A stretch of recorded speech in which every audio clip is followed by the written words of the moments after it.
کومه ښځه چې خپل خاوند نه بې ضرورته طلاق غواړي په هغې به د جنت بوی حرام وي.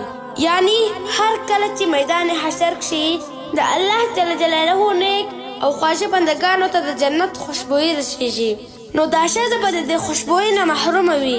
جنت خو لا لرې خبره ده. د حضرت ابن عمر رضی الله تعالی عنه نه روایت دی چې رسول الله صلی الله علیه وسلم وفرمیل چې مباح څیزونو کښې د الله جل جلاله په نیز مبغوغ ترین څیز یعنی د ټولو نه خراب څیز طلاق دی.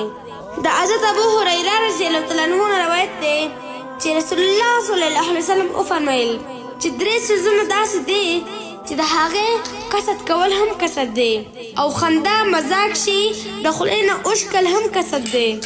یعنی دې 3 واړو کښې ټوکه او ګپ شپ نه چلیږي. اول نکاح، دویم طلاق، دریم رجعت.